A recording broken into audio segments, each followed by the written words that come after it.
The word that the character said was that we have come a long way, but that without imagination, no change will come. And that has really been the key, the question that I've run with ever since of how can we create these change of our systems and whatnot through the neuroscience of imagination.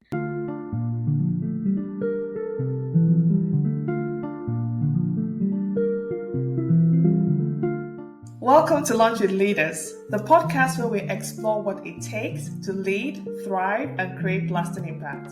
I'm Adesileju Dogalanya, a TEDx speaker, leadership strategist, and the founder of African Women in STEM. Each episode features insightful conversations with innovators, trailblazers, and leaders from around the world who are transforming cultures, redefining leadership, and shaping the future of work.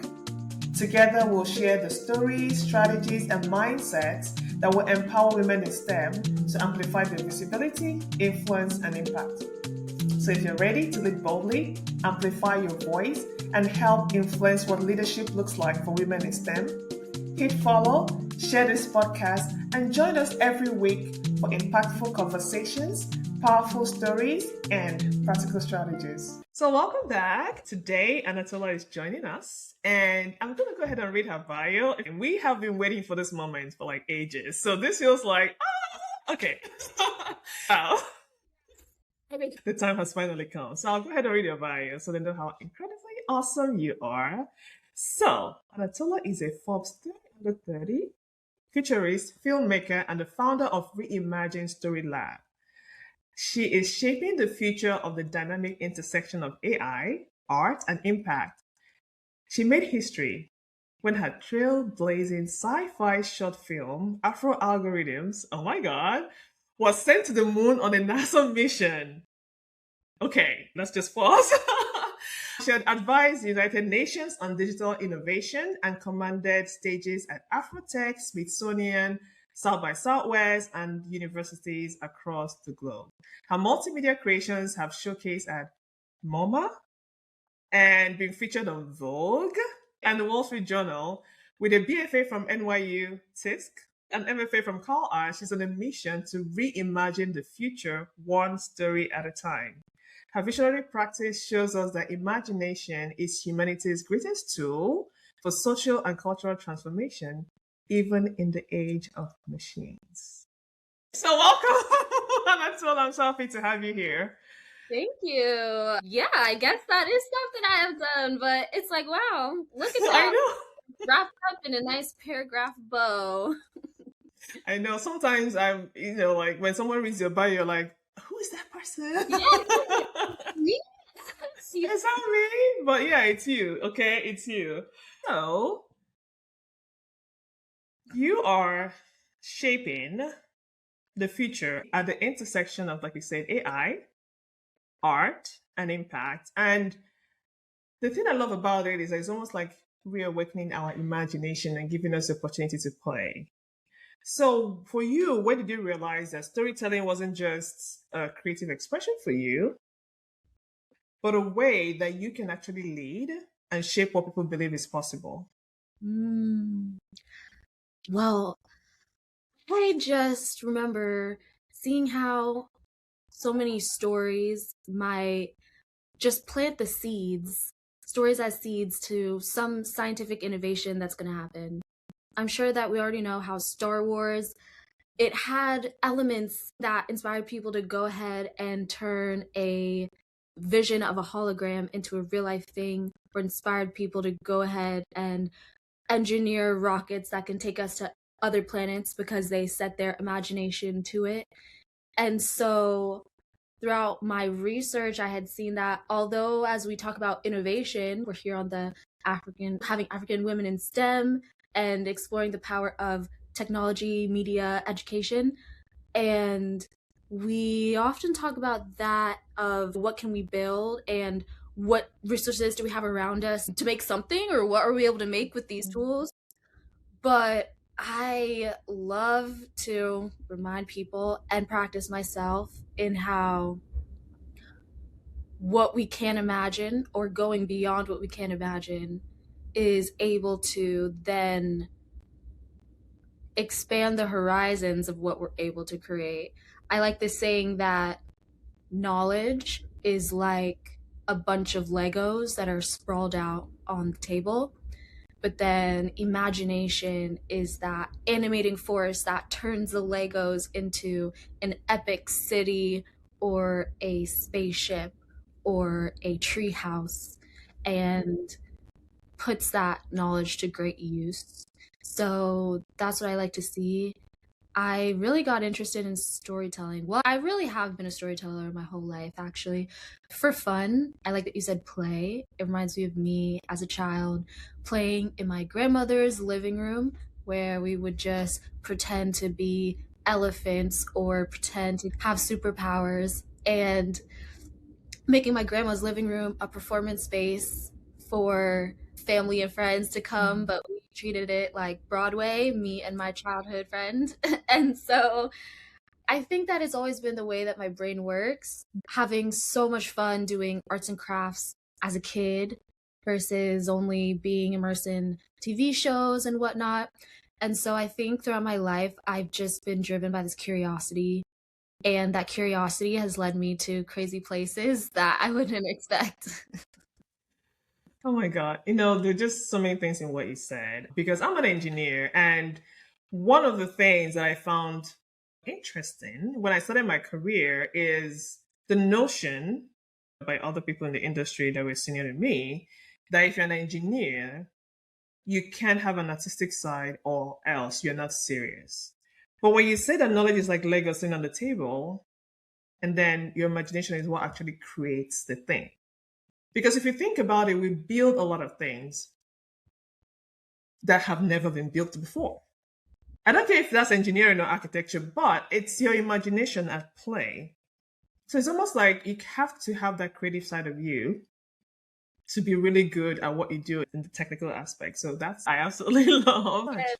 Engineering, because I had this awakening during my graduate program when I started to engineer different pieces from metal and whatnot, in that even being an artist, but having a perspective of an engineer, because I think no matter what field we're in, we all have this element of an engineering mindset within us, or we can at least draw upon it.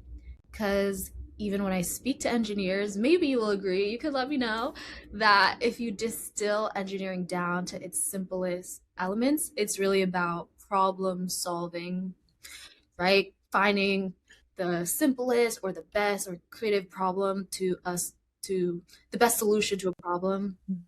And that's why when I look at the problems that we're facing today around uncertainty, these are unprecedented, uncertain times that we're facing, from you name it, climate, wars, news cycle, insane technologies, the list can go on and on. And having a what I like to call future engineering mindset of seeing these problems as opportunities to reinvent and redefine and reimagine how things could be can help us to architect that future for the better. So I want to take a bit of your engineering background, of my own, and just mix it all together. The funny thing. So my daughter, I think she's always leaned into the artistic side of her, which I'm fine with it. Gone are the days when you have to be a doctor, lawyer, or engineer. However, it's like every time I tell her something, I think of you. I'm, Me. I'm like, yeah, I'm like, listen, I don't care if you can be into the arts, but the reality is that this day and age, they're so like almost merged in a way that it can be like, oh, I'm all about arts, and then I have nothing to do with engineering, or I'm all about the technical side, I have nothing to do with the creative side.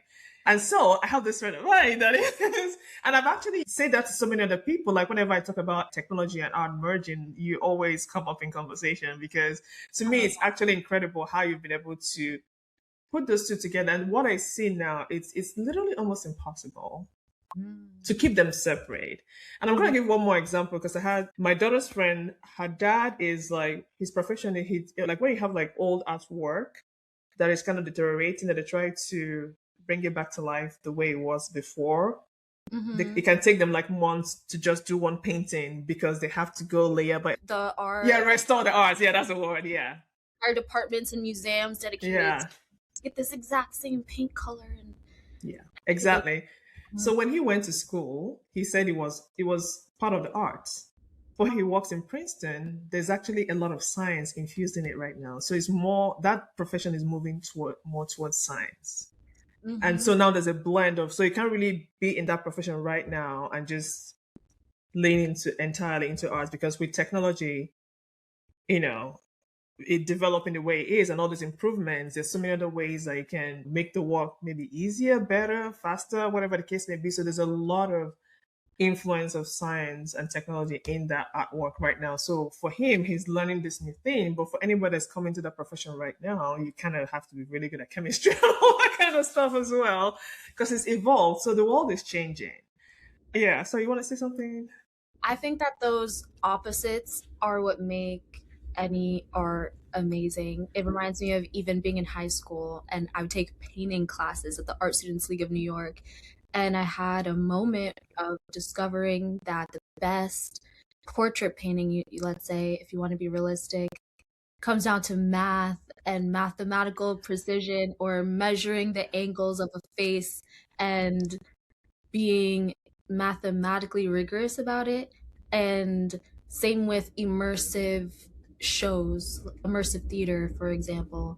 It looks like such a great feat of art, but really it's this timing and precision and execution and measuring all these things down to a science that makes it pay off. Mm. And it reminds me of a book I read recently that was discussing how everything around us from nature to beauty also is this mathematical and geometric equation at the end of it. So I think that the best arts are other fields too. They're Mm-hmm. science, engineering, they're research, and ultimately a medium of communication as Mm-hmm. well to shape culture.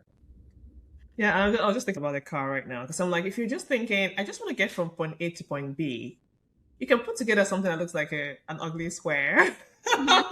But some cars, you see some cars right now, you're like, I almost feel like hugging the car because it's just so sleek and so you think about it. So even with the things that we create that's supposed to be like, machines or whatever, we still have a lot of, you know, we want them to look beautiful and have certain emotional impact on the people that are going to either use it or buy it or see it. So again, it's one of those things where the worlds just kind of merge so much. Right. Adding on to the car metaphor, I don't know which cars you're hugging personally. I have some in mind, maybe, but I did exhibit that was about imagination being the engine of innovation. And I really went into this car metaphor extremely deeply. I went into breaking down the specific parts of an engine and equating that to a different brain region in our imagination and the series of brain systems that makes up the default mode network, which is this orchestra of areas in our brains that are responsible for our internal awareness and our self-reflection and ultimately our imagination. And so it kind of is like an engine getting us to what we visualize, or like a soil that is able to grow the ideas that we have too. Yeah. So I think this kind of leads us to the next thing, which is like, you and I are on the same page, but I'm sure some people are going to disagree. So Yeah. with the work that you do, I can't think it's easy because it's again for me when I met you the first time I learned about what you do, I was like, of course, this is amazing, but this is kind of my first time, saying that. So what kind of like resistance or pushback have you gotten when you started this? Because I'm sure right now everybody wants to follow you around and follow your work. But did you get when you started, and what was it that people just couldn't understand about what you were trying to do? Mm-hmm. It was the hopefulness. It was really too hopeful for people, and they're like, Anatola, what about reality?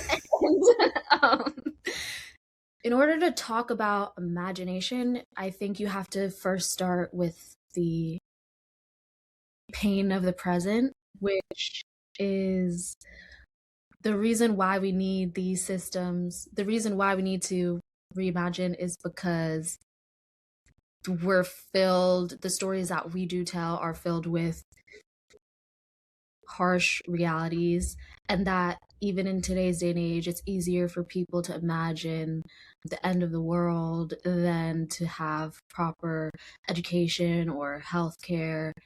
And in our science fiction, it's easier to tell stories that are about, let's say, the destruction of governments or chaos emerging and breaking out in populations. And of course, you could say that this is just what people like to talk about, but it's also scientifically shown how the things that we practice or rehearse in these spaces, both collectively through discussion and through kind of the cultural narratives too, we're more likely to see pathways and we're likely to not see other ways that we can navigate the situation. And so I think that it's more rooted in the fact that when it comes to the future, only 8% of stories overall in total are about the future, which is fine. But then of those stories, the majority of them are also dystopian narratives. And when you think about the way that people see the world, it's really impacted by their experiences, what people tell them, the stories we pass down through culture. And so that's why I feel we're just flooded with these narratives, which are actually driving us to more probable outcomes. And it's not about optimism or hope. Hope is actually an equation. Visions 2030 talks about this. An equation, there is gap formula for hope, having a goal or a specific vision that you're able to see, taking action towards this, and then having a pathway to get there.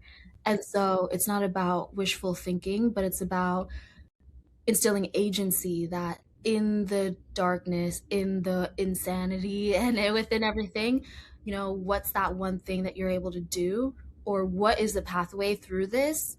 And what is the vision that we can carry that's different than what it is?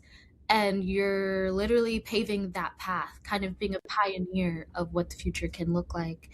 And it's really urgent because otherwise, how will we get to where we do want to go? Mm-hmm. Yeah, and I mean, okay, what you said about stories, I was going to say, what do you mean? And then I remember that all our stories start with once upon a time. Mm-hmm. Well, I was like, everything is about once upon a time. And I also think there's something about humans. So okay. So I've been on this journey for the last several years, and it's just leading me to understand that we have more power over our lives and things that happen that we think we do. And it all boils down to what's your mindset, what's your state of mind. Now, people will always disagree that that doesn't make any sense. But the same people that disagree that doesn't make any sense, especially for when you're talking about things that are hopeful or positive, 100% believe that, not necessarily by saying it, but their actions and everything they do when it's on the negative side. Like they believe something will go wrong. I'm like, okay, you believe it's going to go wrong. Do you know that for a fact? The answer is no. So, but you just told me that what I'm saying doesn't make sense because I don't have the facts. But what you're saying makes sense, even though you don't have the facts. But I think human beings are kind of wired to expect the worst. And we're very comfortable expecting the worst with no fact, no basis, no proof, no nothing. For a couple of reasons, and one of them just being that people just don't want to be disappointed. It's like I'm hedging my bet. But my thing is like, in doing that, you prevent yourself from living because you never really live. Because you're always like, you're always holding yourself back. You know what I mean? So I love that equation. I'm going to write it down. I'll put it somewhere. Because please share it with me. Because again, when you say hope, people think wishful thinking. But what you say makes a lot of sense. Because again, we talk about what they call vision boards and things like that. It's all hope because you haven't arrived there. But we don't use the word hope. But again, I love equations. Equations make sense. Exactly. Speaking of equations, I recently found an equation that is called the uncertainty equation, and that is a quantum physics principle that's all about uncertainty or probability. But I've been reading recently a book that's called Uncertainty. And in the book, it gave an example of a study that reminds me a lot of what you just said about how we're going to predict the negative outcome. And it said that in one study of people, they were shown 7 minutes of images either from a 9/11 attack or from a hip, high tech workplace. And the people that were shown the cataclysm later scored far higher than those who viewed the more placid scenes on a scale that measured a person's intolerance for changing last minute plans, questions with many possible answers, or simply not knowing for a time. And that they argue that this need for closure is a gatekeeper of our minds because often we would rather just have the bad answer than to be in a state of not knowing that it could either be good or bad because that just fills us with anxiety and it's horrible. It's like being in a doctor's office. And so as humans, we're hardwired to avoid uncertainty. And I learned this because I myself was avoiding uncertainty from having a uncertain, family childhood or not knowing what is going to happen or having different events I have to quickly adapt from. And so I realized that started to be so clinging to give people hope for the future because that's also what I wanted at that time, of course. And I've come to learn that uncertainty, we all avoid it because that's human nature, but that is also where you can choose to wonder instead of worry and to be knowing that that's where the bounty of possibilities are, and that if something's uncertain, that means you have the power to rewrite the ending. So you should feel empowered on that instead of afraid. Yeah. Oh my God, I love that. You have the power to rewrite the ending because the ending hasn't been written yet. This is kind of maybe off track, but it's kind of the same thing. So, yesterday I was talking with someone and she said she read a book called Dirty Genes. It has to do with epigenetics and the fact that you can either be born with dirty genes or you can create dirty genes by the lifestyle that you live. But he was saying, even if it's an epigenetic issue, that you can clean your genes by the actions that you take. So, say, for example, everybody in your family has a particular health problem, doesn't mean that you have to have it, and things like that. So, that kind of goes with you can create a different ending for yourself because it hasn't happened yet. But what typically happens is that, oh my, people just give up and they say, why try? Because, I've watched 10 people have the same experience. Why would I be different? But I like what you said, because if we can focus on the ending hasn't been written yet, you can rewrite it. Maybe that will give us the impetus, or whatever you want to call it, to just go ahead and just try something different. You know what I mean?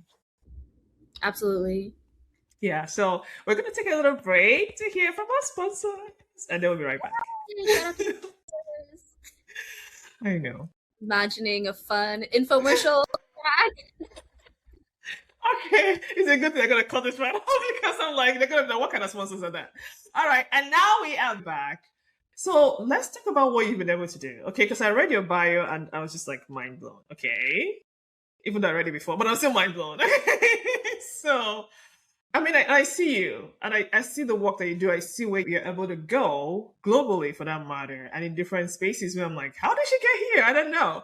But you said earlier that when you started your work that people had a problem with the hopefulness part, but you've been able to kind of transcend that, and you're now having really extraordinary impact on people and just influencing how people think with what you're creating. Can you tell us a little bit more about how you went from Anatola, please go away, to now you're on global stages? Because the reason I'm saying it is back to what we just talked about, where the ending hasn't been written yet, but a lot of people, especially women in STEM and women in my community, sometimes they feel like, okay, XYZ told me this, so can you tell us how that happened, so that at least you can give us a way, a framework, so that we too can walk towards something?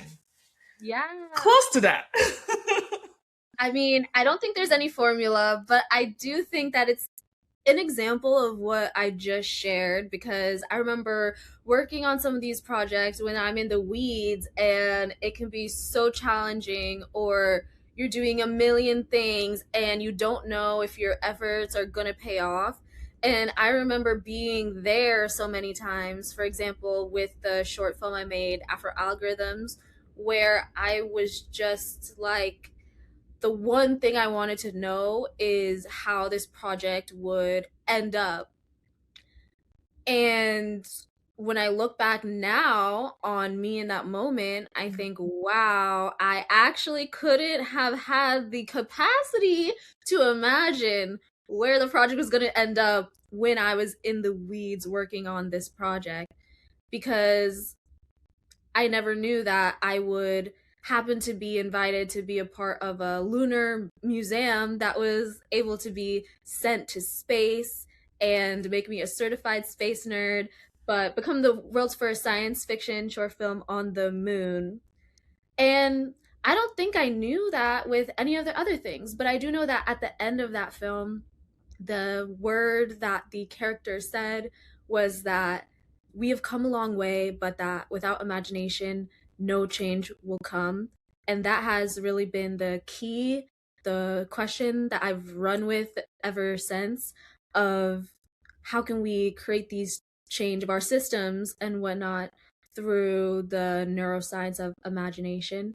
And I think that it's really just a blessing to be able to share these thoughts, but also to engage with communities that are pushing it to the higher levels, being in spaces like the Dubai Future Forum that has people and showing that we don't all think about the future in the same way. We have different ideas about what it should be, and that's exactly what we should explore and embrace. Or being able to engage people around TED, for example, and I hosted a session on AI and democracy, which was exploring the next 250 years of America and what we want our country to look like, especially the younger generations. And I think it's beautiful seeing that if you have a vision or curiosity and you're able to follow it through and not give up, even when you're about to give up, and it makes more sense to give up, there is so much possibility on the other side. And that's something I've been able to experience, and something that I know continues to be a magical thing. There's something that you said that is kind of the way I operate now. I wasn't always that way.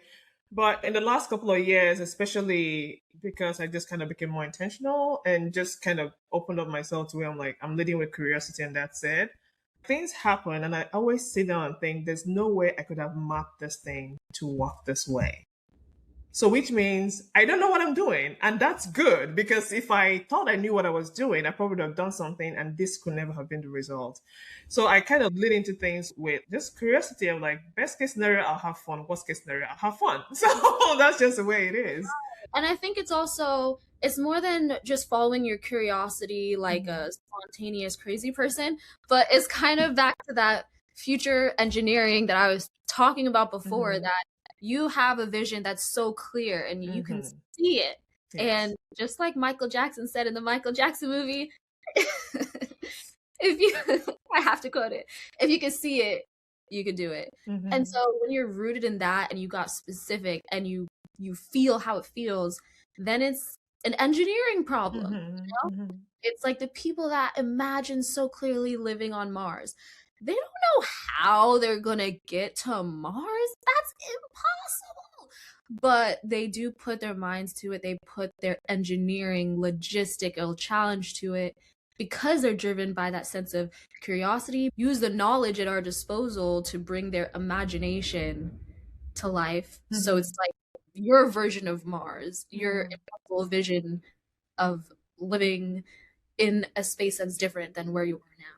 Yeah. And thank you for that clarification because I always say it starts with one, self awareness. Mhm. And then two, why do you do what you do? And then three, where are you going? Because the reality is that to your point, if your vision is clear, Like I know I'm going to Mars, how I'm going to get there doesn't matter. What happens is that as you're going about being curious, once you see the opportunities that align with your vision, you don't even have to ask questions because you are seeing it. You can see it. So even when it doesn't make sense to anybody else, it makes sense to you. So I think what we're hearing from you is that just be very strong in your conviction about what you want to do, whatever it takes to get you there, and then trust and be curious after that. So thank you. Yeah, trust is another rabbit hole that I've gone on. I break down uncertainty, and then I need to break down trust because trust, self-trust, and it's key. And also that just like we live in uncertain times, we live in times where trust is so eroded. There's a deficit of trust in our government to make the right decisions for us. There's a lack of trust in our technology to give us valuable, accurate information. And that's because we don't feel often our best interests are taken into account in the stakeholders of a lot of these things. And I feel, because I've been a part of the Democracy Architects Council this year, that it's so key to restore trust among all these assets in order to be able to have the world, nation, and communities that are actually effective and to be able to work together properly. We need to be able to restore trust in one another. And a part of that is giving trust, but also to be personal and to be able to be civic and work with one another and see beyond our divisions as well to our common identities so that we see and are able to operate from more of a culture of care. Thank you for sharing that with us. And yes, you're right about the trust thing. It's one rabbit hole that we can, yeah. But it is very key, especially now, and especially with technology, the way it's developing. And to your point, the people that are probably building or creating some of these things are not people that we can necessarily say that they have our own best interests at heart, which is why I love what you're doing because you're taking charge and building what you would like to see and bringing people along with you in that journey. So, what I say to people, if you don't like what's happening, build your stuff or find someone like Anatola and build together with her to make it easy. So, again, I'm really gonna, it kind of links into the whole trust thing and everything else we've talked about earlier, and also what we said about hope, right? So, with the work that you do with your AI Reimagine Story Lab, you tell stories and you kind of design the future for people. So, what is it? We don't know what the ending is. We have to rely on hope and trust and so many other things, but you are kind of moving ahead and bringing that to life. For some reason, you're probably ahead of where we are. So, how can people kind of design the future work creating by listening to themselves, figuring out what's happening around them in their careers and lives and their communities? Mm, I love that question. And I went on a 3-year research journey to figure that out by asking people what their dream civilization was. And it just happened spontaneously through one workshop and then 2 workshops and then 3 and then so on and so forth until I was able to ask people from 400 middle and high school students in San Antonio or to my media artists in Santa Barbara, all the way to historically marginalized people in Sweden or Stockholm studying technology, and became a global series that I was able to collect these responses that people had to specific questions and surveys about their dream future. And this created what I like to call my Reimagine Futures database, which is a Mm-hmm. collection of these stories. And I was able to draw certain elements, and through AI assisted analyzation, I was able to draw key themes that kept coming up that I felt provides a map of some sort of what we would like to see, what these people and myself would appreciate seeing in this future that we're creating. And the acronym is DREAM. It's DREAM. And it's really a ode to designing regenerative, equitable, and abundant models. But the focus is A, on deep nature wisdom, being able to design our civilizations, our cities and communities that have the design of nature in mind, intelligence and technology, I see being rooted in the intelligence of nature and how we can restore or have buildings that are biophilic or curved with no straight lines, just like you don't see them in nature, and how embedding these would help us to get back in harmony. And then the other is regenerative technologies, technologies that bring humans together instead of tearing them apart, and technologies that focus on the agency of imagination instead of taking away agency, which a lot of AI tools can do today. Being able to have spaces, cities, communities that are embracing aesthetics of awe, from colorful buildings and incorporating more play. Adults often don't play, but we have learned that from the National Institute of Play, they showed that play can be as biologically essential as sleep. And that's why I've been working on games and immersive experiences for young people that's able to teach people things like AI literacy and futures through games, and ultimately being embodied. One of my favorite things that I took away from the workshop, which is one example when I was able to speak to a group of 300 to 400 students in a museum in San Antonio. I asked them about the values that they would want to see in their dream future. Values, because no matter what technologies we have, they're always driven by the values that we have. And our values currently, it feels an America of more individualism or extraction or competition. And it warms my heart that of these responses, over 78% of them said that love was their top value that they would like. And these were middle and high school students. And so it reminds me of a project that I had started many years ago that I don't anymore, but it was a project asking people what they see when they imagine a world based in love. And that word, it's such a simple 4 letter word, but it's also one of the values that, if embedded into our technology systems and infrastructure, it could really just change the world. So Jules had it right. The whole framework is also on my website, reimagine.io/dream. It's reimagine with a three, so R3 Imagine. And I broke it all down, and I have a report about the synthesis of these visions, and I go into each one of the dream framework pillars. So we're definitely going to share that in the show notes. But in the meantime, stay here and listen to the rest of the podcast so that you don't miss anything. And then afterwards, you can go and check out the framework. Okay, let's act like serious people. We're going to pause for our sponsor's message again, and we'll be right back. Okay, now we're back. All right, so let's just keep going because this is so exciting. As a founder, I don't know how to describe the space that you're building it, because it's like a merging of a lot of different things, and you've done it so wonderfully well. But there's art, there's culture, there's, I don't know, like we talked about right now, thinking about your imagination, kind of going beyond. And then in the conversation that you and I have had right now, you brought in certain things. We talked about engineering, technology, we talked about neuroscience, so many other things. I think I need to go read more because now you're making me feel like I'm missing out on a lot. But I just kind of want to talk about what you've experienced a lot of success, and it's very easy for someone to say, "Oh yeah, I can see what success is for you." But I want you to tell us more about how you define success, how you define the value and the impact that you've had on the world, what that means to you, and what your goal is when it comes to how you want the work you do to impact our culture and also the way the next generation navigates the world. So, how do you define success? Or what does that mean to you? And what do you hope to see for the next generation when it comes to being able to impact the world as well? Mm.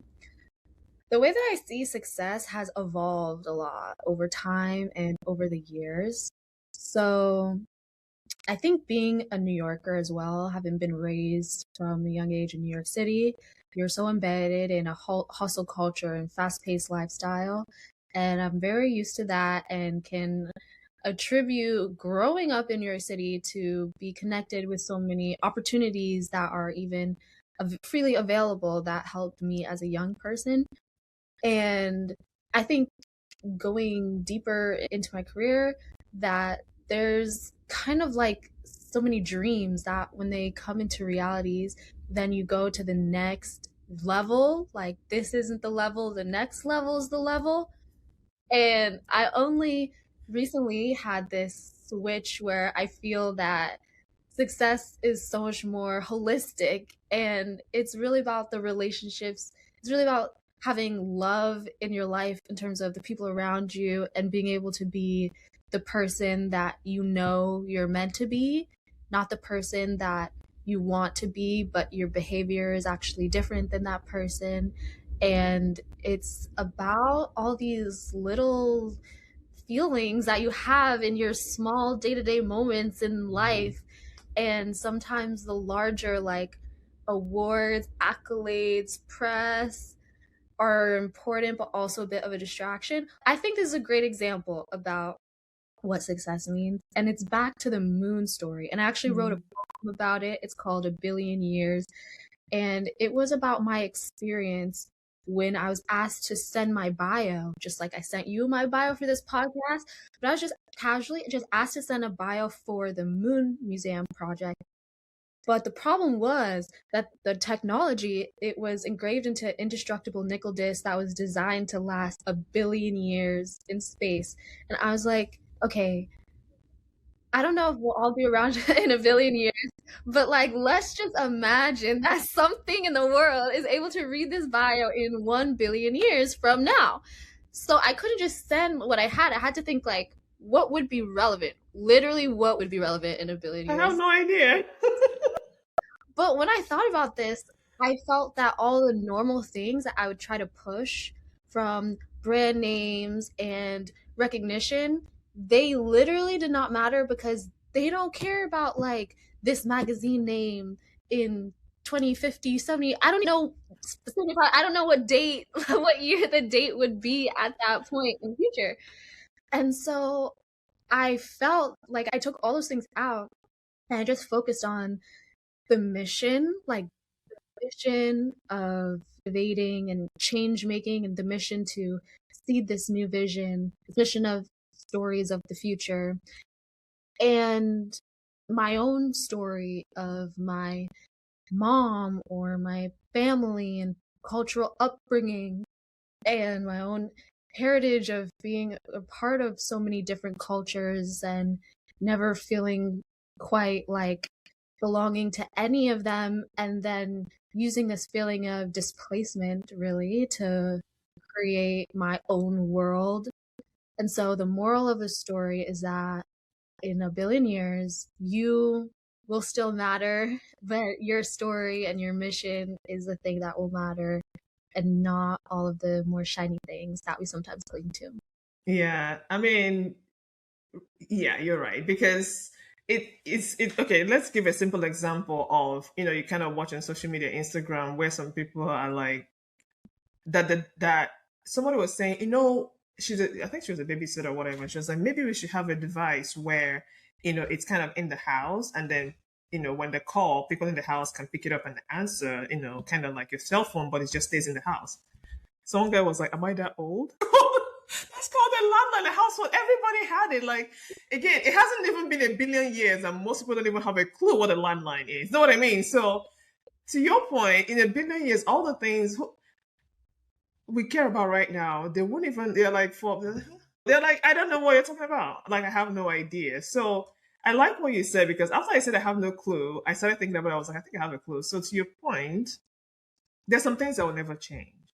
That's the reason why we read stories from months ago and we can still relate to them because they talk about humanity and the need for building community, for example, or just spreading love or just being able to dream. These are things that we can still relate to regardless because they're like core to who we are as human beings versus what's happening in the present that is like the nice shiny thing and all of that. Which, if you're in America, it's really hard to not do that, because if you don't do that, nobody's going to listen to you. You know what I mean? So I'm really glad that you were able to take a step back.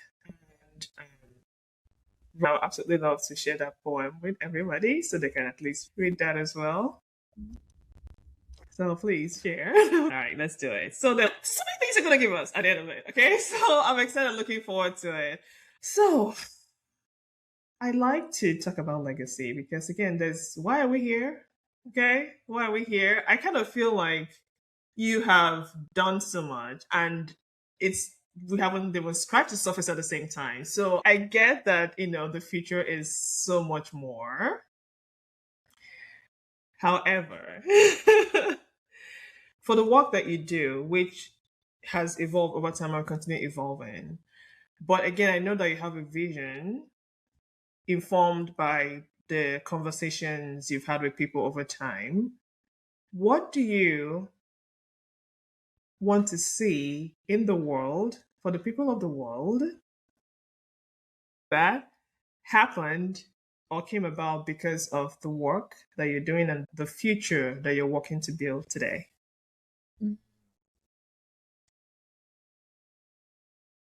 That's a beautiful question. Yeah. I like this idea of legacy. A high school friend used to say that legacy is planting the seeds for a garden you never get to see. It's a mic drop because it rhymes. But I really think ultimately everything that I do is around world building, but it's to create that world. It's not what it looks like. Like when I made my digital museum, Reimagine Immersive, it wasn't about being a museum, it was about being a world. Or when I make my studio to make immersive media projects or consult people around AI and how to use it in today's day and age, it's not just about those things, but it's kind of the world and the way we think about them and how we relate to one another. So, with that said, I definitely think the world that I like to see would be one that our cities are able to enjoy, fruits on the rooftops, trees.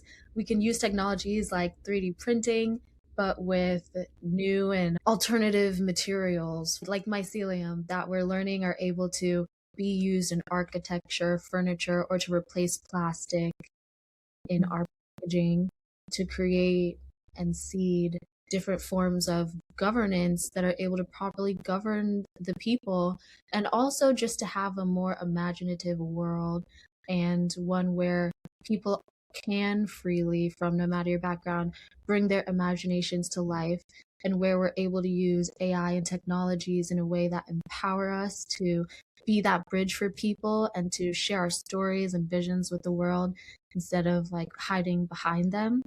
And so I see this as building almost, I think, here with all of you, that we can think of ourselves as founding a new civilization. And long story short, I would like to found a new civilization, and I hope you'll live there with me. Oh yeah, I'm already there. I'm already there because, I mean, it seems like it's something simple, but when you talk about being able to imagine, because again, you look at children and they just imagine, and there's nothing in the way of whatever it is that they imagine they could possibly do. Like right now, I'm just remembering when we were much younger, my brother used to say there's this particular food that he liked so much. And he was like, if you fill the living room, in fact, if you fill the whole house with this food, he'll eat it all and still want more. But I mean, he said it so many times and you couldn't tell him that it was impossible. Over time, we kind of have people telling us it's impossible. And I feel that's part of the reason why the world is more difficult than it is. Not to say that the world is perfect, but I feel like if we have a little bit of hope that is not wishful thinking, but is like having a vision and kind of working towards it, if we allow ourselves, because we are creators as human beings, That's why we're able to create things, but for some reason we're creating things that don't necessarily work in our favor. If we allow ourselves to just kind of lean into what makes us truly human, we can create more. So I love what you're thinking about. I love your new world, and I love to follow your story. And I want everybody listening to please follow Anatola and all the work that she's doing. And before we leave, I want to ask you, what are you working on right now? And how can people find you, connect with you, or collaborate with you? Absolutely. I'm working on a few exciting projects that is about visualizing sustainable cities and communities through augmented reality. I'm working on an initiative around helping regenerative business leaders to tell stories using AI and innovate with AI through an ethical way, but also to use it to close the bridge and get through any roadblock that they have. I'm also developing a hub or a space where people are able to create protopian stories in the world in the year 2200. So 200 years in the future, embodied by the seventh generation principle of living for 7 generations ahead. And I'm excited to be able to showcase those visions through more immersive installations and IP that is able to be leveraged and grown across museums, cultural spaces, and collaborating with brands on some of those initiatives. So I'm super excited about the work that's coming through my studio, and I'm excited to collaborate with all of the people listening too. And please, everyone listening, make sure you follow Anatola and follow me, tag us, and share the best part of today's episode because, we want to know. So, what have you discovered? What was very helpful to you? Is there anything that you're going to take action on? Is there anything that you absolutely appreciated? Right. And then, if you're not already, you should be following this podcast. Okay. So, go ahead and follow the podcast, leave us a review, and share again your favorite moment from this episode. And thank you again, Anatola. I mean, I'm so excited that we were able to do this. I think this is the right time for this conversation. What do I you think think? it's perfect time, divine time.